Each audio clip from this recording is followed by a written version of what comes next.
किस शहर से सबसे ज्यादा म्यूचुअल फंड का निवेश होता है।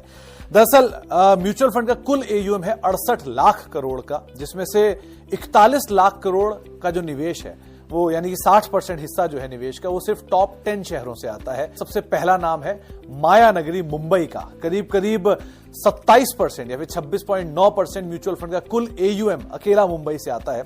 इसके बाद बारी आती है देश की राजधानी दिल्ली की, करीब 12.2% के आसपास का हिस्सा कुल एयूएम का दिल्ली शहर से आता है।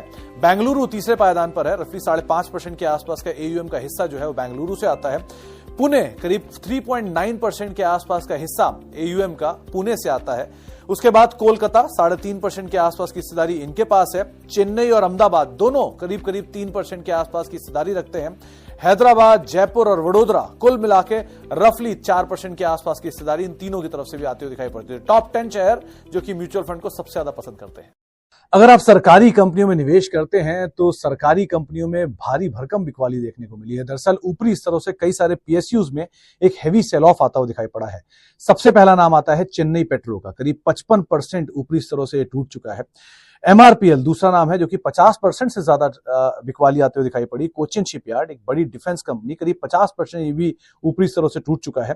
शिपिंग कॉर्पोरेशन ऑफ इंडिया करीब 45% ऊपरी स्तरों से ये स्टॉक टूटता हुआ दिखाई पड़ा। गार्डन रीच शिप बिल्डर्स एक और डिफेंस स्पेस की कंपनी, 45% की बिकवाली ये भी ऊपरी स्तरों से दिखा चुकी है। ऑयल इंडिया करीब 45% ये भी ऊपरी स्तरों से टूटा। इसके अलावा एमएमटीसी कंपनी करीब 44% की बिकवाली ये भी ऊपरी स्तरों से दिखा चुकी है। साथ ही साथ इरकॉन रेलवे क्षेत्र की दिग्गज कंपनी, रफली 40% की बिकवाली यहां पर भी देखने को मिली।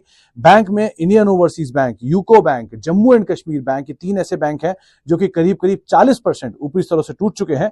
साथ ही साथ जीएसएफसी और जीएमडीसी दो और ऐसे नाम जो कि 35% से लेकर 40% तक की बिकवाली हायर लेवल से दिखा चुके हैं। तो पीएसयू क्षेत्र में एक अच्छी खासी बिकवाली दिखाई पड़ रही है।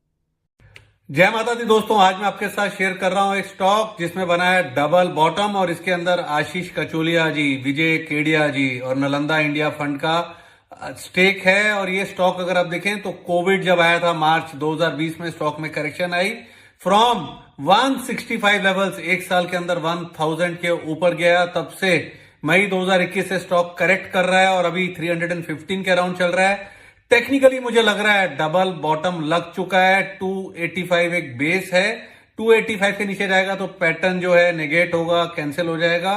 315 के अराउंड टेक्निकली मुझे वर्थ रिस्क टेकिंग लग रहा है।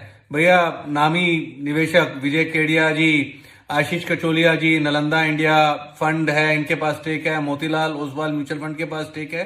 तो हो सकता है री रेटिंग आए और स्टॉक का नाम है वैभव ग्लोबल, 315 के अराउंड चल रहा है। इस पे रखें नजर। Thank you. तो क्या आपको पता है टाटा मोटर्स का स्टॉक आगे चलकर खत्म हो सकता है? जी हां, सही सुना आपने। और इसके पीछे है एक बड़ा रीजन। टाटा मोटर्स अपने बिजनेस को दो अलग एंटिटीज में स्प्लिट करने वाला है। और तो निफ्टी भी फिलहाल काफी प्रेशर में है। रीसेंट मार्केट क्रैश की वजह से ओवरऑल सेंटिमेंट थोड़ा बेरिश हो गया है और ग्लोबल मैक्रो फैक्टर्स भी काफी वॉलेटाइल हैं। काफी एक्सपर्ट्स का कहना है कि आने वाले कुछ महीनों में और करेक्शन पॉसिबल है। तो अगर आप स्टॉक्स में इन्वेस्टमेंट कर रहे हैं